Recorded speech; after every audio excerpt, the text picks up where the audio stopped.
Que el Señor les bendiga en este día. Le habla el pastor Guido Santamaría. Esto es, estudiemos su palabra. Hoy nos toca reflexionar sobre el ministerio de los apóstoles en las casas. Estamos terminando con esta serie. Ayer iniciamos con este tema, pero hoy, si Dios lo permite, lo vamos a terminar. Según leemos en Hechos 2:46, dice: ellos, los apóstoles, perseveraban unánimes en el templo día tras día, y partiendo el pan casa por casa, participaban de la comida con alegría y con sencillez de corazón. Aquí encontramos dos cosas importantes. Ellos no dejaron de asistir al templo. El templo era para los judíos. Pero también participaban del pan casa por casa. Es importante también notar que los apóstoles iban al templo. En el templo escuchaban las enseñanzas de otras personas quizás. En el templo ellos oraban, pero en las casas, con mucha alegría y humildad, es decir, con sencillez de corazón, partían el pan y participaban de la comida. Aunque algunos dicen que el partir o fraccionar el pan era la cena del Señor, otros dicen que esta frase no se refiere a tal cosa. Sin embargo, sin poner atención a esto, lo importante es resaltar lo que hacían tanto en el templo como lo que realizaban en las casas, que eran cosas un poco diferentes. Pero esto es importante resaltarlo. Partir el pan y participar de la comida con humildad y alegría es sinónimo de un corazón sometido completamente al Señor. Además, es sinónimo de agradecimiento a Dios por la obra hecha en sus corazones. Es decir, esa sencillez, esa alegría, ese gozo que ellos sentían. Hay otra característica en los apóstoles en Hechos 5:42. Dice la Escritura: y todos los días en el templo y de casa en casa no cesaban de enseñar y anunciar la buena nueva que Jesús es el Cristo. Aquí no solo vemos que ellos enseñaban en el templo, ya sea que pasaran al frente o simplemente enseñaban a aquellas personas que llegaban al templo. Pero lo que hay que resaltar acá es la enseñanza que ellos daban.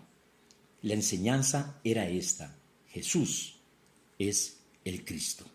Jesús significa Jehová es salvación, y Cristo significa el Mesías o el ungido. La verdad es que en hebreo la palabra Mesías es ungido, y en griego la palabra Cristo es ungido también. Entonces, Cristo significa ungido en hebreo y en griego también significa ungido. Pero el griego lleva la palabra Mesías.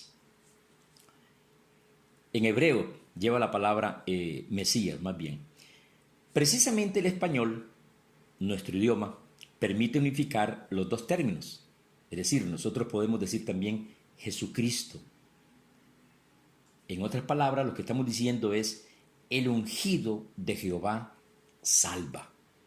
Esto nos dice a nosotros que doquiera que enseñemos la palabra del Señor, dicha enseñanza no debe, sino tiene que ser cristocéntrica. Otro pasaje que encontramos en la Biblia es Hechos 10:27.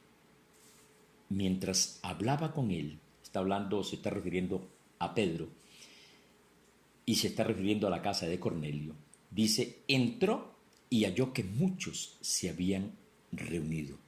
Según el versículo 24, estamos leyendo 10:27, según el versículo 24, Cornelio había invitado a los parientes y a sus amigos más íntimos, más cercanos. Se observa aquí cómo un hombre con hambre de Dios invita también a su casa, a sus parientes y a sus amigos íntimos a escuchar el Evangelio de Jesús. Un hombre que no se deja todo para él, sino que quiere que también otras personas prueben de ese evangelio. Esto es importante. Lidia abre su casa. Esta es la casa que encontramos allí en Filipo. Lidia abre su casa también para el evangelio. Pero también el libro de los Hechos nos enseña a nosotros, allá en el capítulo 28, cuando Pablo estaba allá en Roma, que él alquiló una casa. Y escuche bien lo que dice la Escritura. Pablo permaneció 2 años enteros en una casa que alquilaba. A todos los que venían a él, le recibía allí, predicando el reino de Dios y enseñando acerca del Señor Jesucristo con toda libertad y sin impedimento. Oiga bien, la casa no era suya. La casa era alquilada, pero no importa. En tanto una persona alquile una casa, vamos a decirlo así, es de él en ese momento, aunque no le pertenezca. Y él, Pablo, alquilaba esa casa y ahí predicaba, dice la Escritura, el evangelio del reino. Qué bueno, qué importante es ver este punto de vista, es decir, predicar la palabra de Dios en nuestra casa. Hoy se presta, y no solamente hoy, no es que estamos pasando por una crisis y entonces tenemos que predicar la palabra de Dios en nuestra casa o en las casas.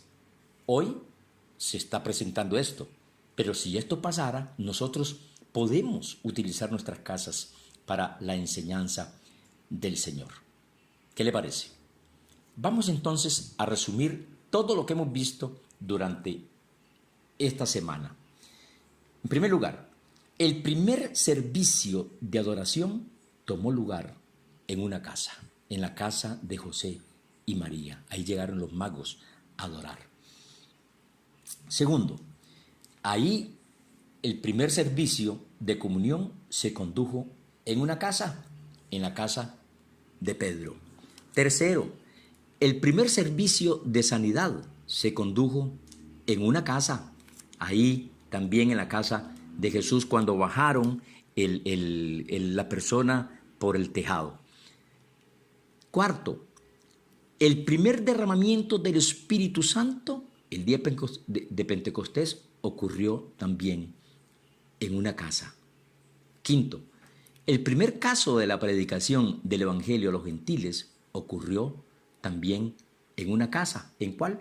En la casa de Cornelio, que lo acabamos de ver. Y por último, las primeras iglesias que el apóstol Pablo sembró fueron organizadas en hogares. Estamos hablando de Éfeso, estamos hablando de Filipo, estamos hablando de esos lugares donde Pablo visitó, Corinto, qué sé yo, y más lugares, Galacia, etc. Entonces, ¿qué es lo que pasa? Bueno, siempre hemos visto que a través de los siglos hemos perdido, oiga bien, la vida que puede descubrirse en la simplicidad, es decir, predicar el Evangelio, enseñar la palabra de Dios en nuestra casa. Y, por el contrario, hemos agregado cosas que quizás han detenido el progreso de la iglesia, que quizás han detenido el progreso del Evangelio por enseñar también o por enseñar en los templos. ¿Por qué? Porque hay mucha diferencia. Es decir, en los templos muchas veces es la gente la que dice cómo se debe hacer esta cosa, cómo se debe llevar adelante, mire, este ornato no me gusta, y a veces en simplicidades, en muchas cosas, o en estas cosas, ya esto, hay mal humor, la gente no se pone de acuerdo, etcétera, etcétera. En una casa es diferente, hay poca gente. Otra vez, les vuelvo a insistir de la importancia de lo que es abrir nuestras casas al Evangelio del Reino. Le habló el pastor Guido Santamaría. Que el Señor les bendiga.